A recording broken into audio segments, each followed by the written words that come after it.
ஆமென். மகா இரக்கமும் கிருபையும் உள்ள எங்கள் பரலோக பிதாவே, இந்த மாலை வேலைக்காக நன்றி சொல்லுகிறோம் ராஜா.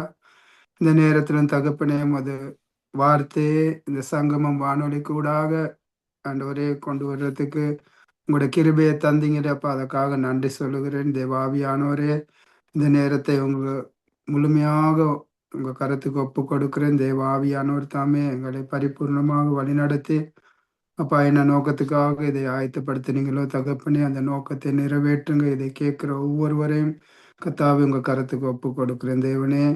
அப்பா, உமது வசனம் தகப்பனே அப்பா எங்கள் பாதைக்கு தீபம், எங்கள் கால்களுக்கு வெளிச்சம் என்று சொன்னீங்க ராஜா. உமது சத்தியத்தை அறிவதே தகப்பனே அப்பா நித்தியம் என்று நாங்கள் விசுவாசிக்கிறோம். நித்திய ராஜ்யத்துக்கு எங்களை ஆயத்தப்படுத்துகிற தேவனே, உங்க கருத்துக்கு முழுமையாக ஒப்பு கொடுக்கிறேன். இந்த வசனங்களை ஆசீர்வதிங்க. கேட்கிறவர்களை எங்களை இதை வாசிக்கிறவர்களை கேட்கிறவர்களை தகப்பனே பலப்படுத்தி உங்க நாமத்தை மகிமைப்படுத்துங்க. இயேசுவின் நாமத்திலே செபிக்கிறேங்க நல்ல பிதாவே. நாங்கள் போன வாரம் எடுத்து இந்த போன்ல ஒரு சில பிரச்சனைகள் வந்தது. அப்ப எனக்கு அதை சரியான முறையில் எடுக்க இயலாமல் போயிட்டது. அதுபடியால் இந்த முறை நான் இதை எடுக்கிறேன். நான் இதை எனக்கு ஒரு தலைப்பு கொடுக்குறேன்னா, ஆதியாகமம் 1வது அதிகாரத்துக்கு முன்பாக நடந்த சம்பவங்களை நாங்கள் பார்க்க போகிறோம். இன்றைக்கும் நாங்கள் இந்த வசனத்துக்கு தியானிக்கிறதுக்கு என்று நான் எடுத்த வசனம் ஆதியாகமம் 1வது அதிகாரம் 1வது வசனமும் 2வது வசனமும். இதில் சொல்லப்படுகிற காரியம் ஆதியிலே தேவன் வானத்தையும் பூமியையும் சிருஷ்டித்தார். பூமியானது ஒழுங்கின்மையும் வெறுமையுமாய் இருந்தது. ஆழத்தின் மேல் இருள் இருந்தது. தேவ ஆவியானவர் ஜலத்தின் மேலே அசைவாடி கொண்டிருந்தார். எங்களுக்கு தெரியும், எங்களோட தேவன் ஒரு காலம் அவர் வெறுமையும் இருளுமாக இருக்கிறதை தேவன் படைக்கிற தேவன் அல்ல.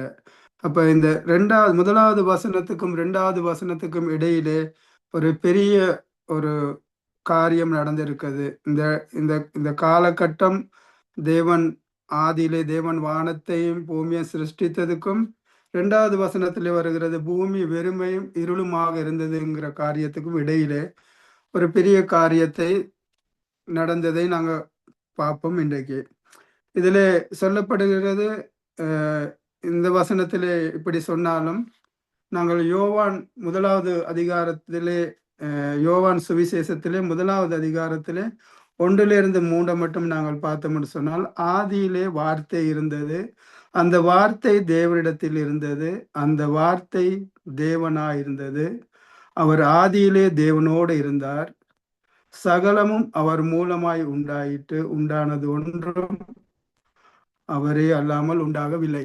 நாங்கள் பார்க்கிறோம், இந்த இடத்திலே தேவன் வார்த்தையை ஆண்டவர் உருவாக்கவில்லை, வார்த்தையை படைக்கவில்லை. இந்த பூமியை ஆண்டவர் படைக்கிற நேரத்தில் இந்த வார்த்தையை கொண்டு தான் தேவன் இந்த சகலத்தையும் உண்டாக்கினார் என்று நாங்கள் வேதத்தின் ஆதாரங்களோடு நாங்கள் பார்க்கிறோம். அந்த வார்த்தை உண்டாகவில்லை, அந்த வார்த்தை தேவனோடு இருந்தது, அது என்றென்றைக்கும் தேவனோடு இருந்ததுன்னு தான் நாங்கள் ஆதியிலே இந்த இடத்துல சொல்கிற ஆதிக்கும் இந்த யோவான்ல சொல்ற ஆதிக்கும் இடையிலே இருக்கிற வித்தியாசம் பெரிய ஒரு வித்தியாசம் இருக்கிறது. இந்த வார்த்தை படைக்கப்படவில்லை, ஆனாலும் இந்த உலகமும் நாங்கள் காண்கிற காரியங்கள் எங்கள் கண்களுக்கு புலனாகிறது, கண்களுக்கு தெரியாதது, வானத்தையும் பூமியையும் சமுத்திரம் நீரூற்றுகள் எல்லாம் உருவாக்கப்பட்டது, தேவனால் உருவாக்கப்பட்டது. ஆனால் இந்த வார்த்தை உருவாக்கப்படவில்லை. இந்த வார்த்தை என்றென்றும் நித்தியமாக இருந்த வார்த்தை. நாங்கள் பார்க்கிறோம், இந்த வார்த்தையிலே நாங்கள் எடுத்துக்கொண்டோம்னால் தேவனுடைய இந்த உருவாக்குதலை குறித்து நாங்கள் பார்த்தோம் என்று சொன்னால், தேவன் எல்லாவற்றையும் நாங்கள் இந்த ஆதியாகமம் 1வது அதிகாரத்துக்கு கீழே இருக்கிற 18 வசனங்களை நாங்கள் பார்த்தோம்னா, தேவன் உருவாக்குன அத்தனை தேவன் பார்த்து நல்லா இருக்குது, நல்லது என்று கண்டார், நல்லது என்று சொல்லுகிறார். ஆனால் இந்த இடத்துல சொல்லப்படுகிற காரியம் இந்த பூமியை எபிரேய மொழியில சொல்லப்பட்டிருக்கிற இந்த சிருஷ்டிப்புக்கும் உண்டாக கடவுதுங்கிறதுக்கும் ரெண்டுக்கும் இடையில ஒரு பெரிய வித்தியாசம் இருக்கு. நாங்க சிருஷ்டிக்கிறது என்று சொல்ற நேரத்துல அது முழுமையாக எப்படி தேவன் எங்களை ஆதாமை மண்ணை எடுத்து அவருடைய கையாலே ஆதாமை உருவாக்கி அவருடைய ஜீவ சுவாசத்தை கொடுக்கிறார். ஆதாமை மண்ணினாலே சிருஷ்டித்தார் என்று நாங்கள் பார்க்கிறோம். ஆனாலும் இந்த இடத்துல சொல்லப்படுகிற காரியங்கள் ஒன்றுமே தேவன் சிருஷ்டிக்கவில்லை. தேவன் சொல்றாரு உண்டாக கடவுது, வெளிச்சம் உண்டாக கடவுதுங்கிறாரு. உண்டாக கடவுதுக்கும் சிருஷ்டிக்கிறதுக்கும் பெரிய வித்தியாசம் உண்டு. அப்ப இந்த இடத்துல சொல்லப்படுகிற வார்த்தைகள் இருந்ததை தேவன் மறுபடியும் உருவாக்குறார்.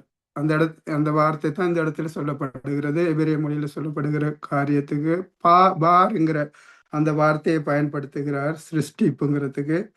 ஆனால் இந்த இடத்துல சொல்லப்படுகிற காரியம் உண்டாக கடவுது. அப்ப தேவன் இந்த பூமியை எப்படி உண்டாக்கினார் என்று நாங்கள் இந்த வேதத்திலே நாங்கள் ஆண்டோட வார்த்தை சொல்லுகிறது, வேதத்தை ஆராய்ந்து தேடி வாசிங்கன்னு தான் சொல்லியிருக்குது. அப்போ காரியங்கள் தேவன் இது அநேகமான காரியங்கள் மறைப்பொருளாக தேவன் வைத்திருக்கிறார். அந்த மறைப்பொருள்களை நாங்கள் ஆராய்ந்து தேடி வாசிக்கும் போது தேவன் எங்களுக்கு அநேகமான காரியங்களை எங்களுக்கு வெளிப்படுத்துவார். நாங்கள் எடுத்துக்கொண்டோம்னா யோபுட புத்தகத்தை நாங்கள் எடுத்துக்கொண்டோம் என்றால் யோபு 38வது அதிகாரத்திலே நாங்க எடுத்துக்கொண்டோம்னா 4-7 மட்டும் பார்த்தோம்னா தேவன் இந்த இடத்துல இந்த யோபுட புத்தகம் தான் வேதத்திலே முதல் எழுதப்பட்ட புத்தகம் என்று சொல்லப்படுகிறது. அது மோசையை கொண்டு தேவன் எழுதியிருக்கார். அந்த மோசையை கொண்டு தேவன் எழுதின வேதத்திலே ஆதியாகமும் இல்ல முதலாவது புத்தகம் யோபுட புத்தகம் என்று தான் வேத வல்லுநர்கள் கணித்திருக்கிறார்கள். இந்த இடத்துல நாங்க பார்த்தோம்னா அதுல சொல்லப்படுற யோபுக்கும் தேவனுக்கும் இடையிலே ஒரு உரையாடல் ஒன்று நடக்கிறது. அந்த உரையாடல தேவன் சொல்ற காரியங்கள் தான் இதுல நாங்க பார்க்கிறோம். அந்த இடத்துல யோபு கிட்ட ஆண்டவர் கேள்வி கேட்கிறதையும் தேவனோட உறவாடுறதையும் நாங்க பார்க்கிறோம். அந்த இடத்துல சொல்லப்படுகிற காரியம் என்னென்றால் அவர் கேட்கிறார் யோபு கிட்ட, நான் பூமியை படுத்துகிற போது நீ எங்கே இருந்தாய்? நீ அறிவாளியா இருந்தா எனக்கு அறிவி. அதே நேரத்தில் 5வது வசனத்தை சொல்றார், அதற்கு அளவு குறித்தவர் யார்? அதில் நூல் போட்டவர் யார்? இதை நீ அறிவாளியா இருந்தால் சொல். அதன் ஆதாரங்கள் எதின் மேலே போடப்பட்டது? அதன் கொடிக்கல்லையை வைத்தவர் யார்? சொல்லி போட்டு 7வது வசனத்துல சொல்றாரு, அப்பொழுது விடிய காலத்து நட்சத்திரங்கள் ஏகமாய் பாடி தேவனை ஏகமாய் பாடி தேவ தூதர்கள் எல்லோரும் கம்பீரித்து பாடினார்கள் என்று. அப்ப தேவ தூதர்கள் இந்த பூமியை உருவாக்குற நேரத்துல தேவனுடைய வார்த்தை அங்க இருந்தது. அதே நேரத்தில் இந்த இடத்துல நாங்க பார்க்கிறோம் சூரியன் அந்த இடத்துல இருக்கிறதை நாங்க பார்க்கிறோம். அந்த இடத்துல தேவ தூதர்கள் இருக்கிறதை பார்க்கிறோம். இந்த பூமியை அஸ்திபாரப்படுத்துற நேரத்துல தேவ தூதர்கள், அதாவது தேவ புத்திரர்கள் கம்பீரித்து பாடினார்களாம். அப்ப இந்த இடத்துல தேவன் உருவாக்குற நேரத்தில் இந்த பூமியை எப்படி உருவாக்குனாருன்னு இந்த இடத்துல அநேகமான காரியங்களே வேதத்திலே அநேகமான இடங்களிலே சொல்லப்பட்டிருக்கிற ரகசியங்கள். இந்த ரகசியங்கள் கூடாக நாங்கள் பார்த்தோம் என்று சொன்னால் தேவன் இந்த பூமியை எல்லாவற்றிலும் நிறைவாக படைத்தார். ஆரம்ப படைப்பிலே படைத்த தேவன் அதை ஆளும்படியாக அவருடைய தூதர்களில் ஒருவருக்கு கொடுத்தாரு. அதாவது தேவனுடைய எங்களுக்கு தெரியும் பிரதான தூதர்கள் இருக்கிறார்கள் 3 பேர். அந்த 3 பேர்ல ஒருவர் தான் லூசிபர். அந்த லூசிபருடைய கருத்துக்களே இந்த பூமியை ஆண்டவர் படைத்து ஒப்பு கொடுக்கிறார். அந்த படைத்து தேவன் ஒப்பு கொடுக்கிற அந்த பூமியிலே தான் அந்த பிரம்மாண்டமான மிருகங்கள், டைனோசோர்கள், மம்மூத், அந்த பெரிய யானைகள், பெரிய பறவைகள் எல்லாம் இருந்த யுகம் அது. அந்த யுகத்திலே அப்படி வாழ்ந்து கொண்டிருக்க இந்த யுகத்திலே இந்த பூமிக்கும் தேவனுக்கும் லூசிபருக்கும் கொடுத்த இந்த பூமியிலே லூசிபர் ஆண்டு கொண்டிருக்கார். தேவ சமூகத்துக்கு நாங்கள் பார்க்கிறோம். யோபுட 1வது அதிகாரத்தை நாங்கள் எடுத்து பார்த்தோம்னு சொன்னால் தேவ புத்திரர் தேவ சமூகத்துக்கு போய் வரக்கூடிய அளவுக்கு அவருக்கு அனுமதி அளிக்கப்பட்டிருந்தது. ஆனாலும் அவர் இந்த தூதர்கள், இந்த லூசிபர் தேவனுக்கு விரோதமாக ஒரு புரட்சியை செய்கிறாரு. அந்த புரட்சியின் நிமித்தம் தேவன் அவருக்கு ஒரு தண்டனையை கொடுக்கிறார். நாங்கள் வாசிப்போம் யோ ஏசாயாவுடைய புத்தகம் 14வது அதிகாரத்தை எடுத்துக்கொண்டோம் என்றால்,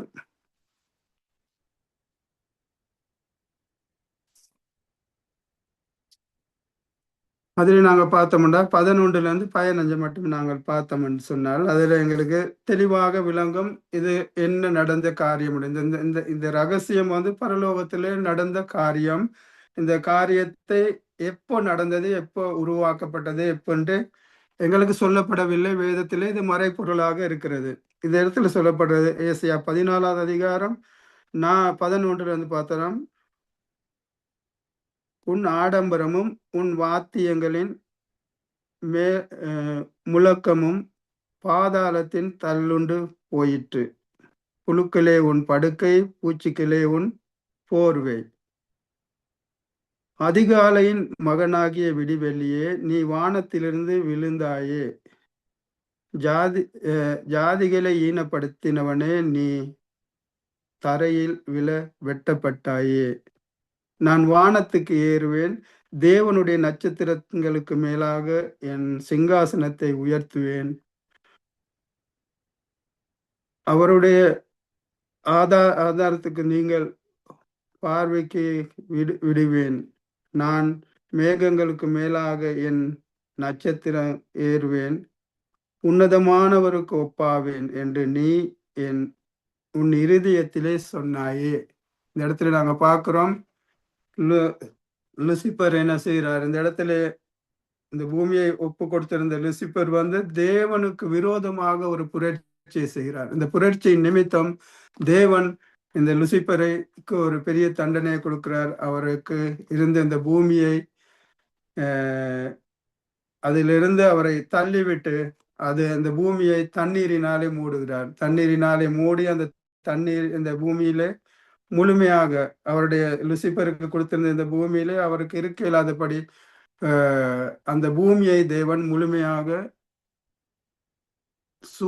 தேவன் கொடுக்கிற ஒரு தண்டனைகள்ல ஒன்று தான் இருள். அதே நேரத்தில் சூரியனுடைய வெளிச்சம் விடாமல் இருளாக்குறது தேவனுடைய தண்டனைகள் உண்டு. அது யாத்திராகம 10வது அதிகாரத்தில் நாங்க பார்த்தோம்னா, எகிப்திலே நடக்கிற சம்பவம். எகிப்திலே அந்த 10 வாதைகள்ல உண்டு பெரிய அது தான் ஆண்டவர் கொடுக்கிறார். 3 நாள் இருள் மூடி அவர்கள் ஒருவர் காணாதபடி தடவி கொண்டு தெரியத்தக்கதாக இருளை ஆண்டவர் உருவாக்கினார் என்று அந்த தண்டனையிலே 10 வாதையிலே ஒரு வாதை அது. அதே போல இந்த பூமியை சாத்தானுக்கு விரோதமாக, அதாவது லூசிபருங்கிற தூதன் தேவனுக்கு விரோதமாக புரட்சி செய்த போது தேவன் அவரை தேவ சமூகத்திலிருந்து விலக்கி அவன் நன்மை செய்கிறதுக்காக உருவாக்கப்பட்ட கேருபாக இருந்த லூசிபர் இப்பொழுது அவர் தீமை செய்கிறதுக்கு எதுவாக அவருடைய இருதயத்தை சிந்தனையை மாற்றி தேவனுக்கு விரோதமாக இந்த காரியம், அதாவது தேவனுடைய திட்டத்துக்கு விரோதமாக, தேவனை விட தேவனுடைய சிங்காசனத்துக்கு மேலாக அவனை உயர்த்துவேன் என்று சொல்லி இந்த இடத்துல நாங்க பார்த்தோம்னா, எங்களோட தேவன் சகலத்தையும் உருவாக்கி சகலத்தையும் ஆதியும் அவருக்கு அவருடைய வார்த்தையை சொல்றது அவரு ஆதியும் அந்தமுமானவர் என்று சொல்றோம். நாங்க அல்பாவும் ஒமேகாவும் ஆங்கிறோம். அப்படி இருக்கிற தேவனை அவர் உருவாக்கின லூசிபர் மூலமாக அவருக்கு மேலாக அவருடைய கூடாரத்தை அமர்த்துவேன் என்று அவர் நினைக்கும் போது அது தேவனுக்கு விரோதமாக செய்த புரட்சி. அந்த இடத்திலே நாங்கள் பார்க்கிறோம், அந்த லூசிபருக்கு 3 1 தேவ தூதர்கள் அவருக்கு கொடுத்திருந்தாராம் அவருடைய ஊழியங்களுக்கு. இந்த இடத்துல எனக்கு ஒரு வெளிப்பாடு கொண்டு வந்த இந்த 3 1 இடத்துல 3 தேவ தூதர்கள் இருக்கிறாங்க. 3 பிரதான தேவ தூதர் இருக்காங்க. அவங்களுக்கு 3 பேருக்கும் ஒவ்வொரு பகுதியை கொடுத்தால் அதுல 38 கோடி தேவர்கள் என்று ஒரு ஒரு ஒரு இதிலே நாங்க கேள்விப்படுகிறோம். அவர்களுக்கு அவ்வளவு தெய்வங்கள் இருக்கிறான். அப்ப அதுல ஒரு மடங்குத்தான் இந்த லூசிபர் உருவாக்கின அந்த கூட்டம் தான் அதுண்டு எனக்கு ஒரு வெளிப்பாடு வந்தது. அது இப்படியாத்தான் நடந்திருக்கும் உண்டு.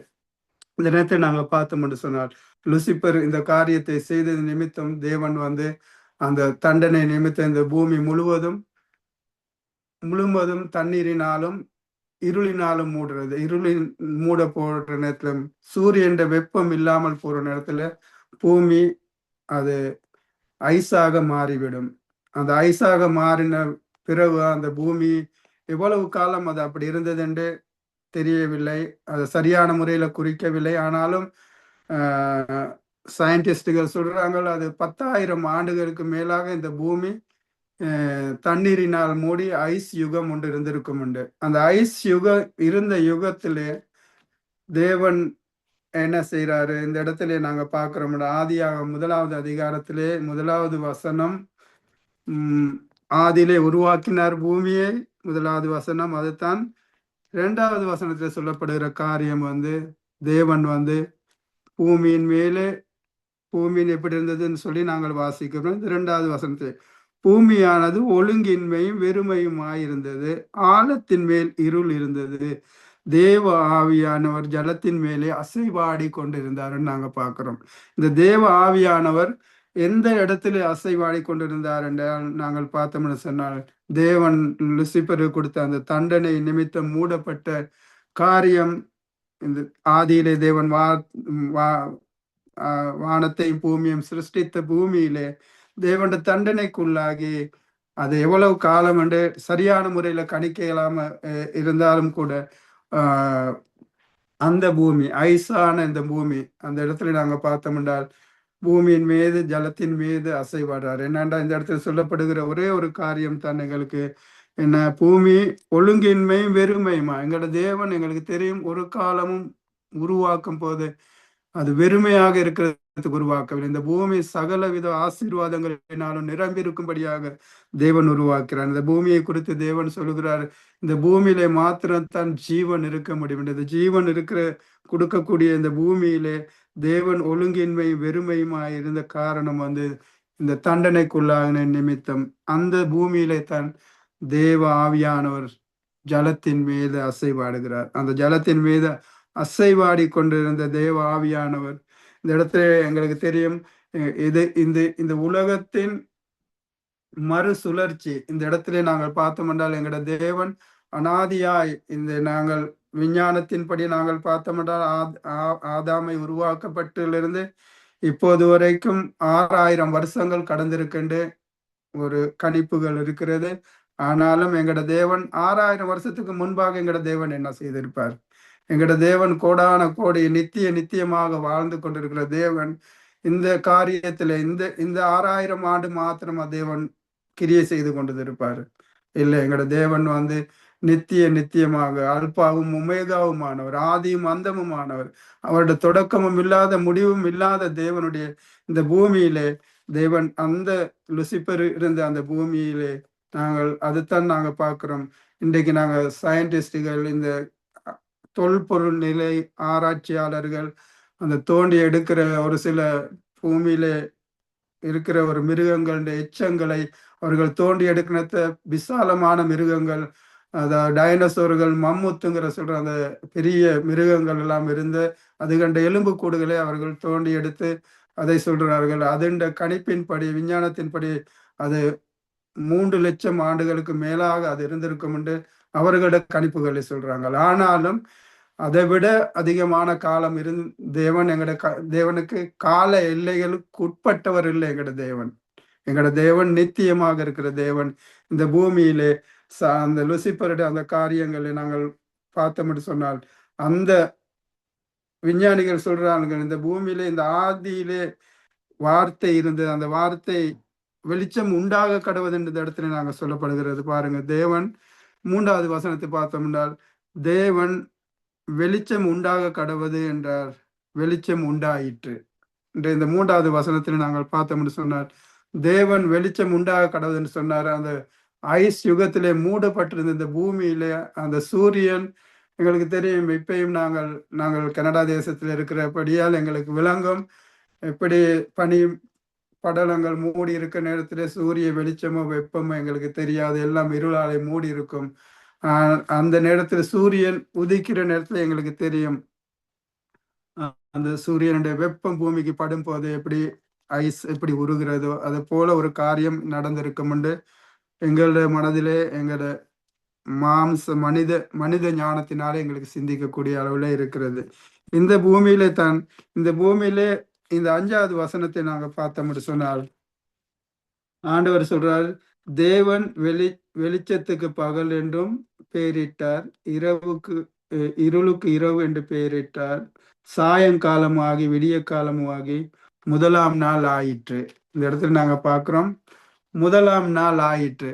இந்த முதலாம் நாள் வந்து இதுதான் பூமியிலே ஆரம்பம் இல்லை, இதுதான் தேவனுடைய தொடக்கம் இல்லை. இந்த தொடக்கத்துக்கு இதுல சொல்லப்படுகிற இந்த முதல் நாளுக்கும் வந்து பெரிய ஒரு வித்தியாசம், பெரிய ஒரு மகாபெராத எங்களோட மனித ஞானத்துக்கோ மனித எல்லைகளுக்கோ அப்பாற்பட்ட ஒரு யுகத்துல இருந்து இந்த யுகம் தேவன் இந்த யுகத்தின் முதலாவது நாள் தான் இந்த 5வது அதிகாரத்திலே இந்த 5வது வசனத்திலே சொல்லப்படுகிறதை நாங்கள் பார்க்கிறோம். இதுதான் பிரியமானவர்களே, எங்களுக்கு மறைப்பொருளாக வேதத்தில் இருக்க அநேகமான காரியங்கள் எங்களுக்கு மறைப்பொருளாக இருக்கிறது. அந்த மறைப்பொருளான காரியம் இது எனக்கு விளங்கவில்லை, எனக்கு கனகாலம் இது எனக்கு ஒரு பெரிய ஒரு கேள்விக்குறியா இருந்தது. எங்கட தேவன் நித்தியமாக இருக்கிற தேவன் எவ்வாறு இந்த 6000 ஆண்டுகளுக்குள்ள மாத்திரமா தேவன் இருப்பார் என்று. ஆனாலும் வேதத்தை ஆழமாக ஆராய்ந்து வாசித்து அதுக்குள்ளே நாங்கள் காரியங்களை தேடி ஆராயிற நேரத்தில் தேவனுடைய வார்த்தை எங்களுக்கு வெளிப்படுத்துகிறது. இதை போல அநேகமான மறைப்பொருள்கள் வேதத்திலே மறைந்து இருக்கிறது. அப்படியால் எங்களுக்கு தெரியும். இது இதுக்கு ஒரு உதாரணத்தை நாங்கள் எடுத்துக்கொண்டு சொன்னால், தேவன் ஏதேனிலே உருவாக்கி இருக்கிற ஆதாமை கெடுக்கும்படியாக, அப்ப எங்களுக்கு தெரியும் தேவன் ஏதேனிலே நன்மை தீமை அறிகிற விருட்சத்தையும் ஜீவ விருத்தையும் வச்சிருந்தார். அந்த நன்மை தீமை அறிகிற விருட்சத்தை தேவன் ஆதாமுக்கு எல்லாவற்றையும் கொடுத்து விட்டு ஆண்டவர் சொல்றாரு, இந்த ஏதேனே அவருக்கு பண்படுத்தவும் காக்கவும் சொல்றாரு. அப்ப இந்த இடத்துல நாங்க பார்த்தோம்னா இந்த பூமியில ஒருத்தரும் இல்லை, மனிதர்கள் மனுக்குலமோ எந்த ஒரு உயிரினமோ உயிரோ எதுவுமே இல்லாத நேரத்துல தேவன் எதற்காக காக்க சொல்லியிருப்பார்? ஆதாமு கொடுத்த கட்டளைகள்ல ஒன்று, நீ இந்த பூமியை பண்படுத்தவும் அதை காக்கவும் சொல்றாரு. அந்த காக்க வேணுங்கிற கட்டம் வந்து ஆண்டவர் ஆதாமுக்கு எச்சரிக்கையாக இருக்க சொல்லி இருந்தார். இந்த சாத்தானால் இந்த பூமியிலே அவன் வாழ்ந்த இந்த பூமியிலே தேவன் அவனுக்கு பதிலாக ஒருத்தரை உருவாக்கினார். அவர் தன் முந்தின ஆதாம் ஆகிய முதலாம் ஆதாம். அந்த ஆதாமை அழிக்கும்படியாக சாத்தான் போட்ட சதி திட்டத்தில் ஒன்று தான் ஏவாளிட வஞ்சனை. அந்த ஏவாளிட வஞ்சனை ஆண்டோட வார்த்தை ஒரு இடத்துல சொல்லப்படுகிறது, ஆண்டவர் வந்து தேவ தூதர்களுக்கு உதவி செய்யாமல் ஆதாமிட வம்சத்துக்கு, அதாவது ஆபிரகாமிட வம்சத்துக்கு உதவி செய்யும்படியாக அவர் இறங்கினார் என்று. அப்ப நாங்கள் இந்த இடத்துல பார்க்கிறோம், சாத்தானுக்கு தேவன் எதிர்த்து நின்ற தேவன் அவரோட உறவாட, அவரோட எங்களை நித்தியமாக எங்களோட உறவாடும்படியாக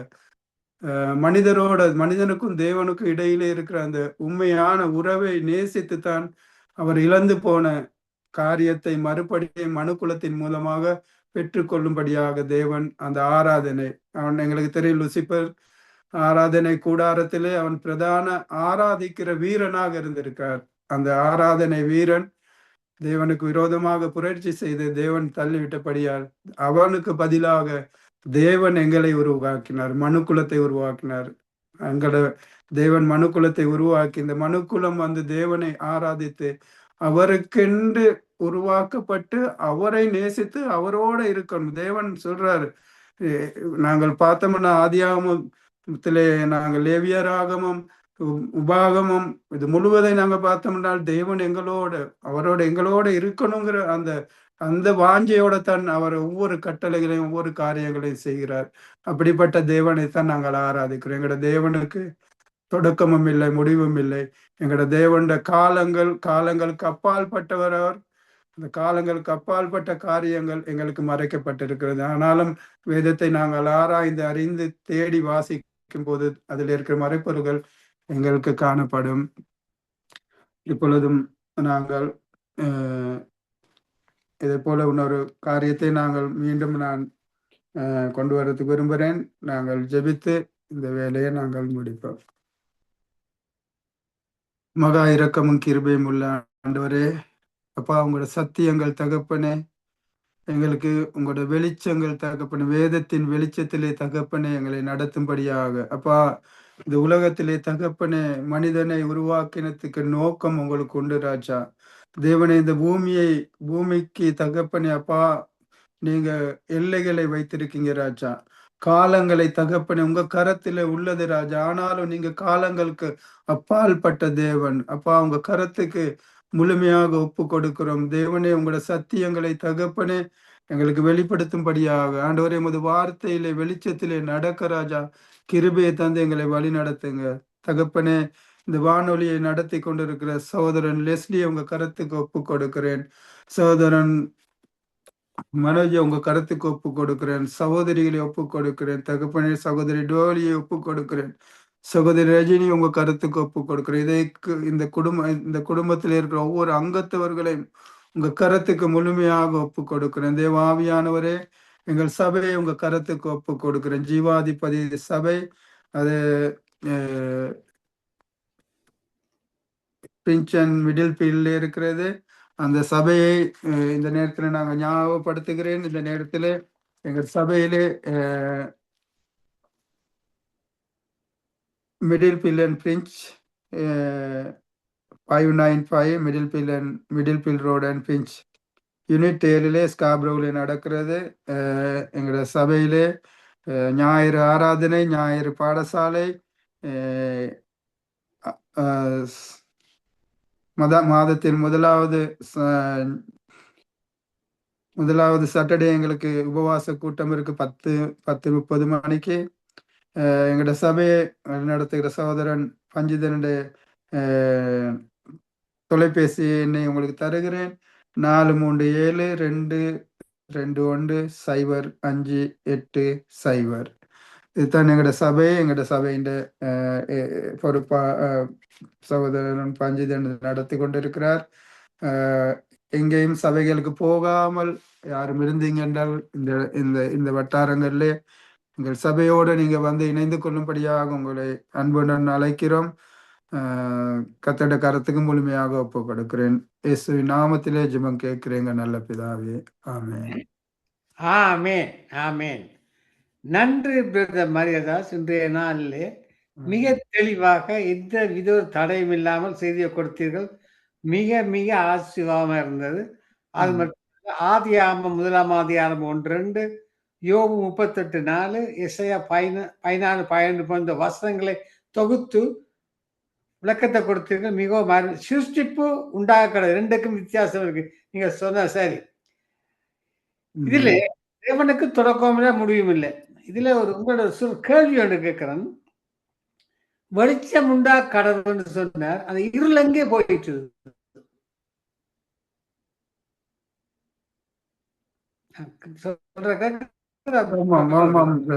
வெளிச்சம் உண்டா கடவுள்னு சொன்னார். எங்கே போனது? இருள் மறைஞ்சிருந்தது, மறைவாக இருந்தது. தேவன் உருவாக்க மறைஞ்சா இருக்கு. எந்த இடத்துல மறைஞ்சது? அது எல்லா இடத்துலயும் தேவன். இப்ப நாங்கள் எடுத்துக்கொண்டோம் என்றால் இந்த இருளை தேவன் குறிக்கிற 2 காரணம். இருளுக்கு தேவன் 2 காரியங்களை நாங்கள் பார்க்கலாம். பாவத்துக்கு அடையாளம் இருள்.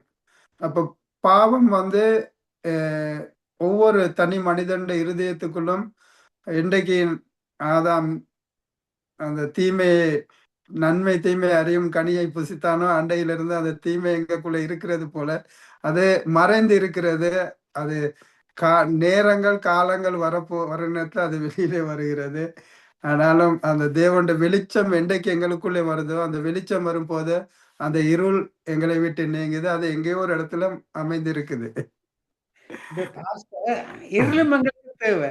இப்ப இரவே நாங்கள் படுத்து உறங்க எங்களுக்கு இருள் தேவை. என்ன ஒவ்வொரு நாள் வெளிச்சம் தான் படுக்கையில் என்ன கேள்வி.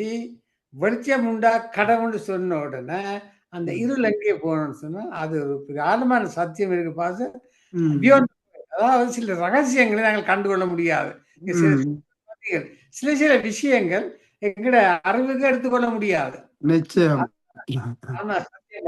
மிகவும் அருமையான கத்தவங்களையும் ஊழியங்களையும் தேவன் ஆசீர்வதிப்பாராக. பிரதர் வஞ்சன் உங்களுக்கு நன்றி சொல்கிறேன். கர்த்தர் உங்களையும் ஊழியங்கள் நீங்கள் கையிட்டு செய்யுங்கள் அனைத்தையும் தேவன் ஆசீர்வதிப்பாராக. ஆமென், ஆமென். Amen. Thank you, Amen. Pastor. God bless you, Pastor. இதுவரை நேரம் செய்து கொடுத்த பிரதர் மரியதாஸ் ஸ்காப்ரோ